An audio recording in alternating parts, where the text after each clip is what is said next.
여러 가지 참 어려운 일이 겹쳐 일어납니다.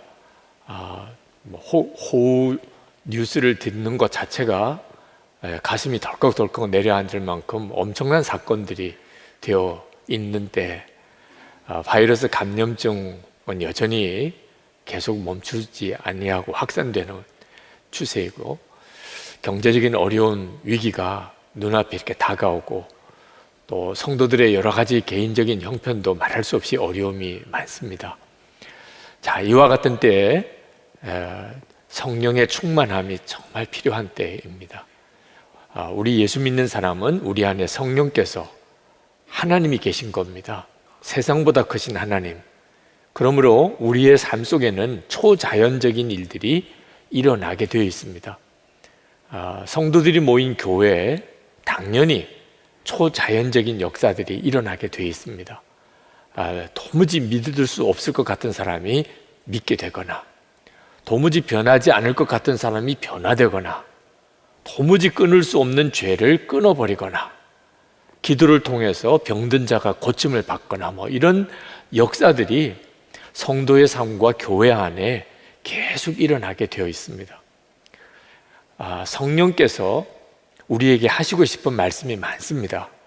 그 성령이 하시는 말씀을 하시는 것, 지금 우리 가운데 계시는 주님이 우리 가운데 역사하시고 싶은 일이 많습니다.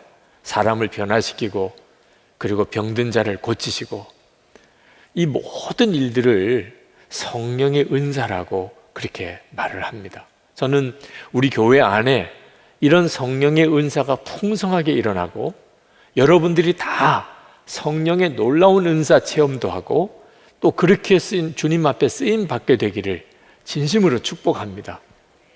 이것은 하나님의 기뻐하는 일이고 계획이고 당연히 우리가 누리게 되는 것들입니다. 그러나 이런 성령의 강력한 역사는 갈망도 해야 하지만 분별도 잘 해야 합니다. 왜냐하면 이런 성령의 역사에는 악한 영의 미혹도 많습니다. 또 거짓 가르침도 있습니다.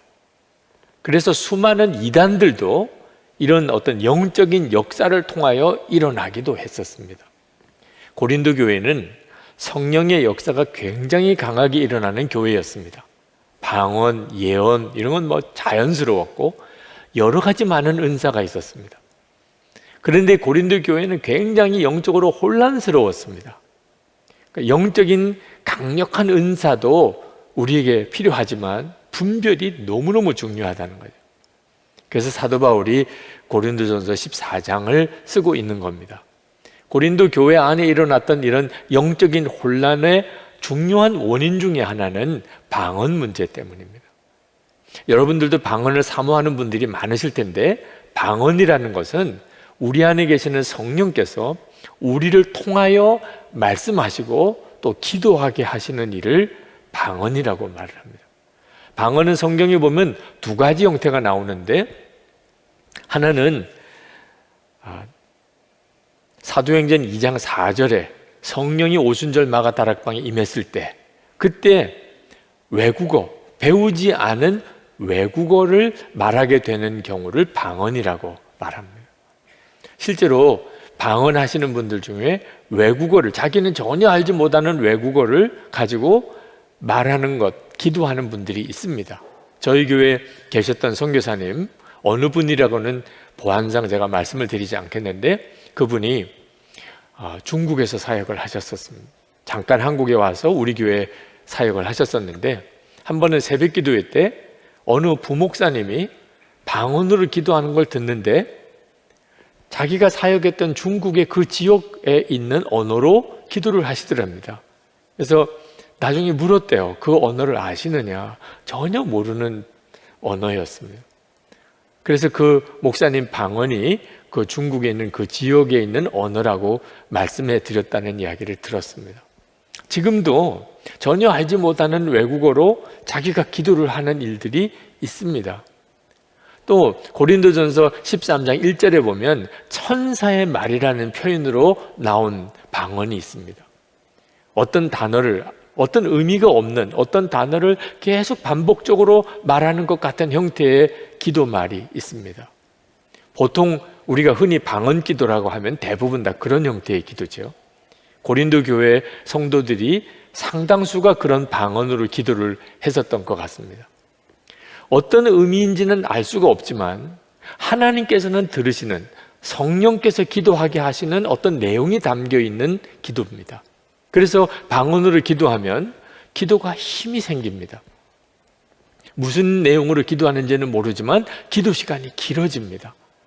그냥 내가 알고 있는 말로 기도할 때는 5분도 기도 못하던 사람이 30분, 1시간씩, 때때로는 몇 시간씩 기도할 수 있는 힘이 방언 기도할 때 일어납니다. 가슴이 뜨거워지고 또 애통한 마음이 생기고 그런 간절함이 일어나서 기도를 정말 잘해보고 싶은 사람들 대부분이 방언으로 기도하기를 원합니다.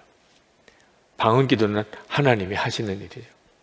그런데 문제는 고린도 교회 교인들이 이렇게 방언하는 일을 그 고린도 교인들의 은사 중에 가장 많은 은사이기도 했었는데 공적인 예배를 드릴 때 방언으로 기도하고 방언으로 찬송하는 일을 했었던 모양입니다. 자, 방언은 근본적으로 하나님만 알아들으시는 겁니다. 다른 사람들은 누가 방언으로 기도하거나 방언으로 찬송하면 그게 무슨 내용인지 알 수가 없습니다. 그래서 공적인 예배 때는 방언으로 기도하거나 찬송하는 일은 절제해야 합니다. 오늘 우리 기도해 주신 서장로님 기도 시간에 만약에 방언으로 기도했다고 합시다. 그러면 장로님은 충만해서 기도를 했을지라도 우리는 어디서 아멘을 해야 될지 모르는 거죠. 사도 바울이 고린도 교회 교인들이 절제 없이 공적인 예배 시간에 모임 때 방언으로 기도하고 방언으로 찬송해서 도대체 예배 진행이 안 되는 이런 상황이 되어지는 것을 가르치시기를 예언하기를 힘쓰라, 그렇게 말씀을 하신 거예요. 1절에 보면 사랑을 추구하십시오, 신령한 은사를 열심히 구하십시오, 그리고 난 다음에 특히 예언하기를 열망하십시오, 그렇게 말씀을 했습니다. 사도 바울은 방언이 더 낫다, 예언이 더 낫다, 그걸 말씀하려고 하는 게 아니었습니다. 방언은 혼자 있을 때 하라는 겁니다. 혼자 기도할 때, 혼자 찬송할 때. 그러나 모여서 예배할 때는 다른 사람도 알아들을 수 있는 예언하기를 힘쓰라, 그렇게 말씀을 한 겁니다. 사도 바울은 자기 자신도 누구보다도 방언을 많이 하는 사람이지만 자기는 15절 말씀에 보면 자기는 영으로도 기도하지만, 방언으로 기도하지만 모여서 함께 예배할 때는 이성적으로 이렇게 생각할 수 있는 내용으로 기도하기를 또한 힘쓰고, 방언으로 찬송하지만 혼자 있을 때는, 사람들하고 함께 찬송할 때는 일상적인 언어를 가지고 자기는 찬송한다. 18절 19절에 보면은 자기는 방언으로 1만 마디를 기도하는 것보다 함께 모여서 예배 드릴 때는 사람들이 알아들을 수 있는 깨친 언어로 5마디 하기를 더 원한다, 그렇게 이야기를 했습니다. 이것이 바로 하나님의 은사를 받은 사람의 기본적인 마음의 태도, 자기 유익보다는 교회 공동체를 섬기는 마음을 가지고 행하여야 한다는 것을 사도 바울이 가르치고 있는 거예요. 여기서 사도 바울이 예언하기를 힘쓰라고 했는데 이 예언은 미래의 일을 점치는 내용이 아닙니다. 흔히 무당이나 점장에게 찾아가서 예언을 받는 행위가 있죠. 근데 이 용어가 교회에서 말하는 예언과 사실 그 본질적인 뜻이 다릅니다. 근데 그게 잘못 교회 안에 성도들 사이에서도 예언을 마치 예언기도 받듯이 하는 것이 심각한 문제가 있는 거예요. 예언은 성경이 확정되지 않았던 때 성도들이 모여서 예배드리면 하나님의 말씀을 어떻게 듣겠습니까? 지금은 신학훈련도 하고 성경에 대해서 기본적인 교육을 받은 목회자가 설교 시간에 이렇게 준비된 말씀을 전하는 거죠. 이걸 예언이라고, 하나님의 말씀을 대언한다고 하는 겁니다. 그러나 성경이 없던 그 고린도 교회 그 시절에는 성도들이 모여서 하나님께 예배 드릴 때 하나님께서 성도들에게 권면도 하고 위로도 하고 깨우쳐 주시기도 하는 말씀을 주실 때 그 성도 중에 한 사람에게 감동을 주십니다. 성령께서. 그래서 하나님이 말씀하고 싶은 내용이 마음에 확 깨달아지는. 그래서 성도들 앞에 지금 성령께서 제 마음에 이런 말씀을 주십니다 하고 하나님이 주신 말씀을 선포하는 거죠. 그걸 예언이라고 한 겁니다. 지금은 예배 때 설교는 이렇게 설교자로 교회가 인정한 사람이 설교를 하는 거죠. 그러나 그 초대교회 시절에는 누구에게 예언이 임할지 모릅니다. 그래서 사도 바울이 예언하기를 힘쓰라. 이왕 예배 때 무언가 말을 하려면 하나님이 주시는 말씀으로 많은 성도들에게 영적으로 유익을 주는 하나님의 말씀을 대언하기를 힘쓰라, 그렇게 한 겁니다. 지금도 설교자가 아니라도, 목회자가 아니라도 저는 우리 성도들의 마음에 하나님이 예언의 말씀을 주신다고 믿습니다. 예를 들면 가정에서 가정 예배를 드릴 때, 또는 속회 예배, 소모임 예배, 또는 중보기도 모임 시간 때, 그때 하나님이 마음에 무언가 우리 모두에게 주시려는 어떤 메시지가 마음에 깨달아졌을 때 하나님이 지금 제게 이런 말씀을 주시는 것 같습니다. 그렇게 말을 하는 것이 예언이죠. 저는 여러분에게 다 성령께서 그처럼 예언, 하나님이 주시는 말씀을 주신다고 믿습니다. 그 대신에 조심해야 합니다. 여러분이 이게 하나님의 말씀인가? 라고 이렇게 느껴졌을 때는 반드시 두 가지 분별을 해야 합니다. 하나는 공동체를 통해 분별해야 되고, 하나는 성경으로 분별을 해야 합니다. 정말 예언도 잘못된 예언이 있습니다. 직업적으로 예언을 하는 사람들, 마치 예언기도 해주고 돈을 받는 사람, 헌금이라는 명목이지만 이런 경우는 정말 무당이나 점쟁이 같은 수준이 되어버리는 거죠. 또 하나는 예언을 한다고 하면서 성경에 아무 상관이 없는 예언을 막 하는 행위. 또 하나는 예언을 하면서 교회 공동체를 허물어뜨리는 일.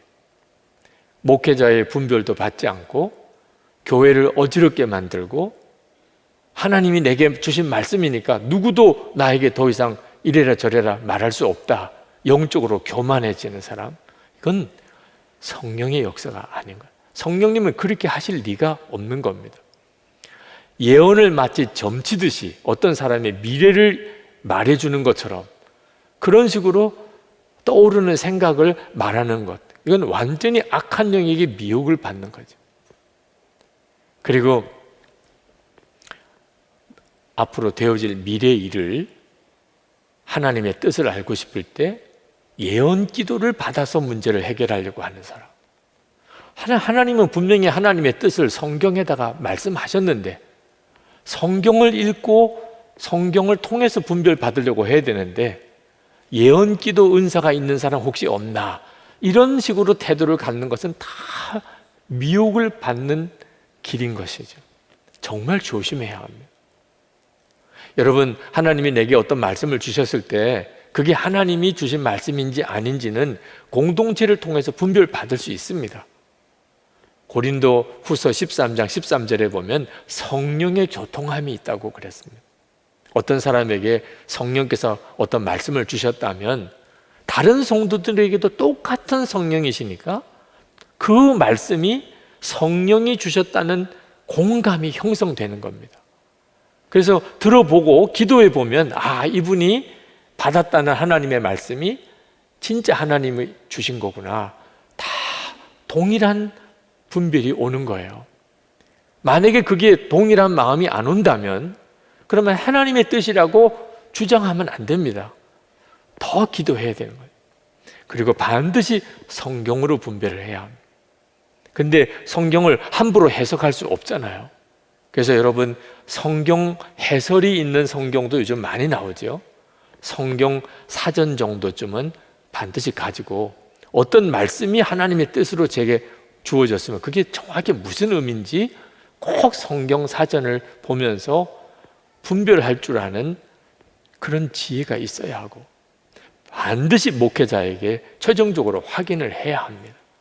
제가 이런 말씀을 받았는데 이것이 하나님께서 주시는 것이 맞는지 분별해 주십시오. 이런 태도를 반드시 가져야 마귀가 이 성령의 역사를 통해서 우리를 오히려 미혹하고 우리 가운데 큰 교회 시험을 일으키지 않게 되는 겁니다.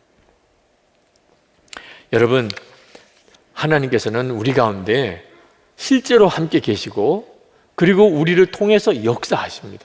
그 일에 대한 영적인 갈망을 가져야 돼요.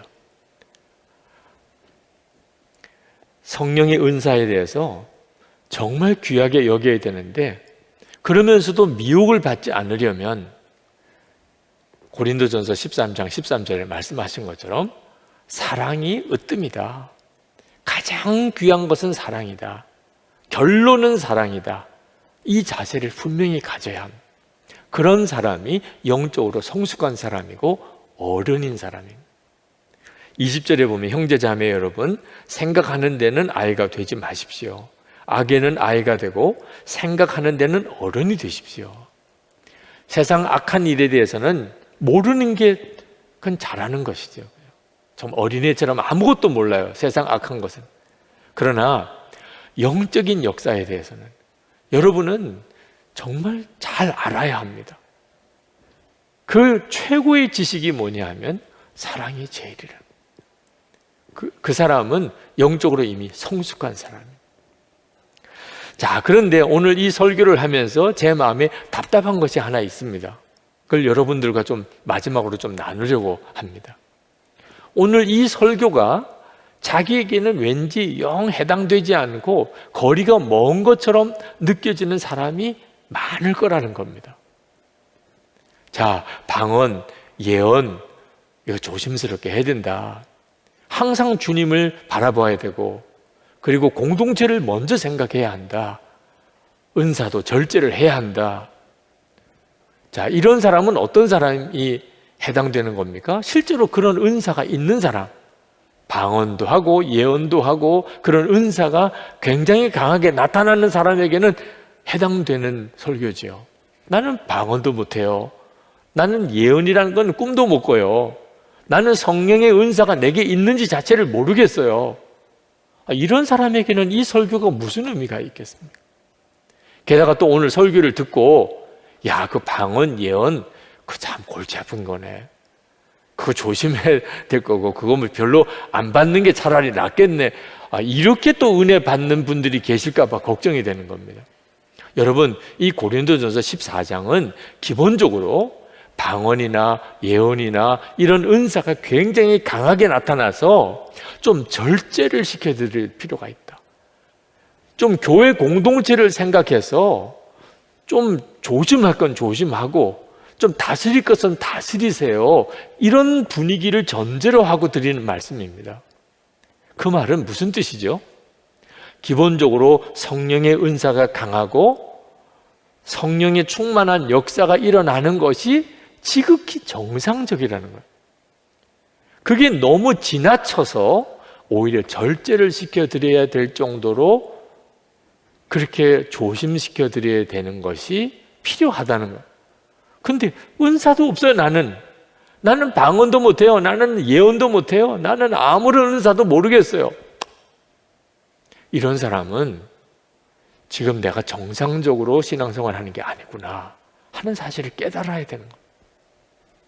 그래서 저는 오늘 여러분들에게 정말 주님을 바라봐야 되고 은사보다도 은사를 주시는 예수님을 바라봐야 되고 그리고 은사는 공동체를 위하여 주시는 것 명심해야 한다는 것 바로 그 전 단계 기본적으로 성령 충만해야 하잖아요. 성령의 역사가 개인적으로나 교회 안에서 강하게 나타나야 이 말씀도 듣는 거죠. 여러분 신앙생활 하되 이런 어떤 영적인 역사가 풍성하지 않는 지극히 상식적인 수준에서 예수를 믿는 신앙생활은 빨리 벗어나야 합니다. 그저 윤리 도덕 수준 정도, 그저 주일에 교회 와서 예배 드리는 정도 수준으로 그렇게 예수를 믿는 것은 그것은 정상적인 그리스도인이 아닌 것입니다. 우리 안에 이미 성령 하나님이 와 계신데 어떻게 그저 상식적인 수준에서 이해될 그렇게 신앙생활만 하고 마칠 수 있겠습니까? 예수 믿는 사람 하면은 어떤 이미지가 떠오릅니까? 술, 담배 하지 않는, 주일이면 교회 가는 것, 다른 사람에게 열심히 전도하는, 그저 세상에 살아가는 동안에 그저 착하게 사는 것. 그건 정말 나쁘다고 말씀드리는 건 아니에요. 예수를 믿으면 당연히 그렇게 살아야 하는 거죠. 그렇지만 왠지 모르게 사람이 좀 약해 보이는, 누구든지 그냥 함부로 대해도 뭐라고 이렇게 대꾸도 못하고 따질 수도 없고 왠지 모르게 약해 보이는 형태의 사람을 그냥 떠오르기 쉬워요. 제가 어릴 때부터 생각했던 그리스도인은 그런 이미지였어요. 근데 실제로는 그렇지 않습니다. 예수 믿는 사람은 어떤 이미지를 가져야 하죠? 골리앗 앞에 섰던 다윗, 느낌이 오십니까? 바벨론의 포로로 끌려갔던 다니엘, 여러분 그 다니엘 이야기 아시지요? 바로 그것이 바로 예수 믿는 사람의 이미지예요. 강력한 것입니다. 세상보다 크신 성령 하나님을 모시고 사는 사람이라는 거예요. 여러분이 이제 주님 앞에 정말 기도해야 될 정말 중요한 기도 제목, 하나님 저에게 성령의 역사를 놀랍게 이루세요. 하나님의 계획하심을 이루세요. 초대교회 때는요, 예배당 건물도 없었고 목사도 없었고 성경책도 없었고 예수를 어떻게 믿어야 되는지 이제 막 예수를 믿는 사람들이 이제 시작된 그때니까 그랬던 교회예요. 핍박도 심했고 이단도 많이 일어났고, 그런데도 불구하고 초대교회는 더 부흥이 되고 수많은 사람들이 전도되고 그랬던 교회였어요. 그게 어떻게 가능했죠? 성령의 역사 때문이었어요. 성령의 역사가 없이 신앙생활을 한다는 건 불가능한 일이에요. 독일 교회는 아주 지성적인 교회로 유명합니다. 신학적인 아주 대가들이 많이 독일 현대신학의 문을 연 나라죠. 그런데 성령의 충만함에 대해서는 별로 관심이 없었어요. 히틀러, 정말 악마적인 정권이죠. 그 히틀러 정권이 들어섰을 때 독일 교회, 그 지성적인 독일 교회는 아무 힘을 발휘하지 못했어요. 여러분, 성령에 충만하지 않으면 아무리 많이 안다고 그래서, 사람이 아무리 착하고 성실하다고 그래서 세상을 이길 수 있는 게 아니에요. 우리가 세상을 이렇게 살아가는 동안에 이단의 무리들도 일어납니다. 또 아주 세속의 물결도 얼마나 거세게 우리를 휩쓸어 가려고 하는지 모릅니다. 코로나19 또는 홍수, 또 경제적인 어려운 위기들, 우리를 두렵게 하는 소식들이 계속 들려옵니다. 습관적인 죄, 은밀한 죄, 하다못해 부부싸움 하나, 성령에 충만하지 않으면 절대 이겨낼 수 없습니다. 여러분, 정말 성령의 충만함을 먼저 기본적으로 사모하고 실제로 그 성령의 역사가 일어나는 삶을 살아야 하는 거예요. 영국에 유학을 갔던 어떤 자매가 향수병에 걸렸어요. 영국에 유학 가서 1년도 못 되어서 그냥 다 때려치고 한국으로 돌아오고 싶은 거예요. 공부도 너무 힘들고 집에만 가고 싶고 한국 교회 생활만 너무 그립고 도무지 견딜 수가 없는 어느 날 그 집 주인이 여행을 가는 바람에 집에 혼자 있게 됐어요. 평소에는 그렇게 기도하고 싶고 좀 한번 울고 싶고 해도 집 주인이 있으니까 그러지를 못했다가 문을 걸어 잠그고 정말 하나님 앞에 통곡을 하며 울면서 기도를 했어요. 하나님, 집에 가고 싶어요. 하나님, 더 이상 못 견디겠어요. 엄마도 보고 싶고 아빠도 보고 싶고 교회 가서 마음껏 좀 찬송하고 기도하고 좀 제대로 알아들을 수 있는 설교도 좀 듣고 싶어요. 도무지 다 있을 수가 없어요. 학위도 앞으로 진로도 다 포기해요. 그렇게 막 통곡을 하고 소리 지르고 기도하다가 성령을 받은 거예요. 통곡을 해도 기도를 해야 돼요. 그러면 성령을 받아요. 그렇게 막 소리 지르고 울고불고 하다가 성령이 임하시는 체험을 했는데 사람이 완전히 뒤집어졌어요. 애통한 기도도 나오지만 얼마나 뜨거운 찬송이 터져 나오는지 그 거실에서 춤을 추면서 노래했어요. 높은 산 거친들이 영국이나 한국이나 내 주 예수 모신 곳이 그 어디나 하늘나라. 할렐루야 찬양하세. 내 모든 죄 사함받고 주 예수와 동행하니 그 어디나 하늘나라. 덩실덩실 춤을 추고 그렇게 몇 시간을 기도하고 찬송하고 그리고는 장장 넉 장에 걸쳐서 한국에 있는 담임 목사님에게 편지를 보낸 거예요. 결론은 괜찮다는 거예요. 얼마든지 내가 다시 공부할 수 있겠다. 이제는 한국 가고 싶은 마음 없는 건 아니지만 그걸 견딜 수 없을 정도는 아니라 오히려 지금 있는 이 영국에서의 삶에 내가 찬송이 나오고 여기서 사는 일에 대해 감사가 나오고 기쁨이 나온다. 상황은 똑같아요. 근데 성령의 충만함을 받고 나니까 모든 환경이 다 달라져 보여요. 제가 서울의 어느 교회 부흥회를 인도하러 갔는데 그 교회 교인이 아닌 남자 집사님 한 분이 새벽기도, 낮집회, 저녁집회 내내 참석을 하고 있는 겁니다. 제가 아는 분이라서 어쩐 일이냐 그랬더니 직장에 휴가를 내고 지금 부흥회에 참석을 하고 있다는 겁니다. 그동안 직장 생활이 얼마나 힘든지 믿음 지키기가 너무 어렵고 그래서 사표를 내려고 생각을 하고 있다는 겁니다. 하나님의 응답을 받으려고 기도원에 가는 마음으로 그 교회 옆에 있는 여관에 방을 잡아놓고 그리고는 새벽부터 저녁까지 교회 와서 예배드리고 기도하고 예배드리고 기도하는 거예요. 부흥회 끝나는 날 그 집사님이 그런 이야기를 하더라고요. 목사님 정말 부흥회 참석하고 은혜 받고 그리고는 직장 그만둘 생각 싹 다 사라졌어요. 하나님께서 나에게 사명으로 주신 곳인 줄 알았다는. 그 사장님이나 직장에 있는 동료들 중에 특히 기독교를 핍박하는 사람들 다 그 사람들에게 전도하라고 나를 여기 보내신 것을 내가 그동안 몰랐다. 이제 돌아가면 30분 일찍 직장 출근해서 기도 시간을 갖겠다. 사장님과 모든 직원들을 위해 그리고 사무실과 되어지는 일을 위해 먼저 기도하겠다. 그리고 하나님이 인도하심을 따라서 담대하게 복음을 전해보겠다. 은혜 받으니까 성령의 충만함을 힘입으니까 문제가 상황이 다 달리 보이잖아요. 어느 성도는 목사님 저는 그런 성령의 체험이 저에게는 없어요. 그런 분이 있습니다. 여러분 그런 말 하지 마세요. 여러분이 교회 지금 나와 계시다면 여러분은 엄청난 성령의 역사를 지금 힘입고 있는 거예요.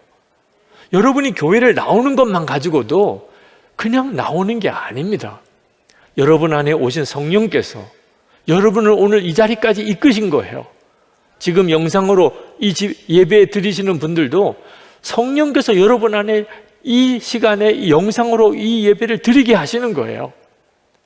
예수님을 주님이라고 고백하게 되고 하나님을 아버지라고 그렇게 부르며 기도하게 되고 여러분의 마음속에 성령께서 주시는 은혜가 깨달아지고 하나님이 기뻐하지 않는 삶을 살면 마음에 성령의 근심이 느껴지고 하나님이 기뻐하는 일을 하고 싶은 간절한 마음의 소원이 내 마음속에 일어나고 용서해야지 사랑해야지 그런 마음이 내 속에 있고 어떻든지 그 사람 예수 믿게 해야 될 텐데 그 사람 전도해야 될 텐데 가족이나 친척이나 주변 사람들에게 그런 마음이 여러분에게 일어나고 있다면 성령의 역사가 아니면 뭘 한 말입니까?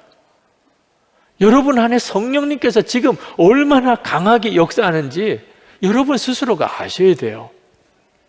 여러분이 내게 성령께서 이렇게 역사하는 거구나. 지금도 성령님이 내게 역사하시네. 그 점을 여러분이 딱 깨닫는 순간에 성령의 역사는 점점 더 강하게 일어나게 됩니다. 그동안에는 성령의 충만한 체험이나 성령의 역사는 모여서 기도할 때 뜨겁게 찬송하고 뜨겁게 기도하고 말씀을 받고 그때 일어났었어요. 그동안 교회 부흥, 하나님의 역사는 다 모이는 데서 일어나게 됐던 거죠. 근데 지금은 모일 수가 없는 시절입니다. 도대체 이런 시절에는 우리는 어떻게 영적인 회복을 얻어야 되고 성령의 충만함을 얻어야 됩니까? 여러분, 모이지 못해도 얼마든지 우리는 영적으로 모일 수 있음을 알아야 합니다. 예수 동행일기 나눔방 같은 경우가 아주 전형적인 예예요. 몇 사람이 안 모이는 나눔방인 것 같아도 어떻게 일기를 나눌 생각을 할 수 있냐 말입니다. 마음을 활짝 열고 사는 거죠. 100사람이 1000사람이 모여도 마음을 서로 열지 않고 진정으로 성령 안에 하나가 안 되면 그냥 모였다가만 헤어질 뿐입니다. 그런데 예수 동일기 나눔방에 정말 마음을 열고 주님을 바라보려고 그러고 성령의 역사를 힘있기를 진짜 갈망하는 사람이 6명이라도 매일 꾸준히 한번 모임을 가져보십시오. 여러분, 1시간 기도 운동도 그렇습니다. 우리가 이렇게 함께 모여서 1시간을 기도하지 못한다 하더라도 동행 기도 사이트를 통해서 특히 지금 예수님과 동행하는 50일 기도를 통하여 매일 1시간씩 여러분들이 하나님 앞에 기도하면서 기도의 마음을 모아 보십시오. 강력한 성령의 역사를 다 체험하게 됩니다. 카메론 페리 박사라는 목사님이 계십니다. 그분이 30세의 목사가 되셨어요. 60세 될 때까지 30년 동안 목회하면서도 성령의 체험을 해보지 못하셨어요. 근데 아내가, 사모님이 몸이 아프세요. 아내를 고쳐보려고 여러 가지 방법을 다 써봤는데도 안 되는 거예요. 그때 그 목사님의 마음에 깊이 회개가 왔습니다. 내가 그동안 목사가 되고 30년 동안 목회를 했는데 예수님이 어제나 오늘이나 영원토록 동일하시다는 걸 내가 믿지 못했구나. 정말 주 예수님께 기도하면 주님이 병든 자를 고치신다는 말씀을 나는 아직도 믿지 못하겠다. 그게 참 기가 막힌 현실이죠.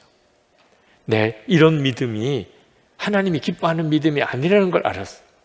그런데 믿음은 믿어져야 되는 거지 믿으려고 애를 쓴다고 믿는 건 아니거든요. 어떻게 해야 내가 진짜 주님을 정말 믿을 수 있을까? 히브리서 12장 2절에 믿음의 주여 온전하게 하시는 이인 예수를 바라보라 그랬어요. 그래, 내가 이제부터 1시간 동안, 매일 1시간 동안 기도를 잘 못하지만 주님을 바라보리라. 그래서 그때부터 그 목사님이 매일 1시간 반드시 시간을 정하고 주님을 바라보고 기도하는 시간을 계속 가졌어요. 4년째 되던 날 어느 날 기도하는 시간에 강력한 성령의 체험을 하게 됩니다. 항상 성령의 역사하심에 마음이 이 열려있는 삶이 그렇게 중요한 거예요. 그리고 신유의 은사가 생겼어요. 병든 자를 위해서 기도하면 고침을 받는 역사가 일어나기 시작하는 거예요. 그분이 그렇게 쓰셨어요. 성령의 충만함을 내가 경험하고 그리고 2달 동안 전도한 것이 지난 30년 동안 내가 목회하면서 전도한 사람보다 더 많았다는 거예요. 여러분, 예수님과 동행하는 50일 기도 이제 21일 남았습니다. 8월 말까지예요. 이 21일 기도 저는 대단히 중요한 기간이라고 생각해요. 그동안에 제대로 기도 못하신 분들도 이 남은 21일을 놓치지 마세요. 매일 1시간씩 주님을 바라보고 내 하루의 시간을 구별해서 주님, 제게 성령의 충만함을 주세요. 제가 반드시 항상 주님을 주목하고 그리고 공동체를 세우는 일을 위해서 제가 쓰겠습니다. 가정을 살리고 우리 교회를 살리고 어려운 이들을 일으켜내주는 일을 위해서 제가 그렇게 쓰임 받기 원합니다. 나도 살고 우리 공동체도 다 사는 거죠. 성령의 충만함이 없으면 지금은 견뎌낼 수도 없는, 믿음을 지켜낼 수도 없는 시기에 우리가 살고 있습니다. 이제 우리 같이 정말 성령의 역사하심을 갈망하는 그런 기도가 담긴 찬송을 같이 부르고 기도하겠는데, 이제 이 기도는 주님 오실 때까지 계속 가는 겁니다. 주님 저를 성령 충만하게 하소서. 그리고 하나님이 기뻐하는 뜻대로 그렇게 쓰임 받는 삶을 살게 해 주옵소서.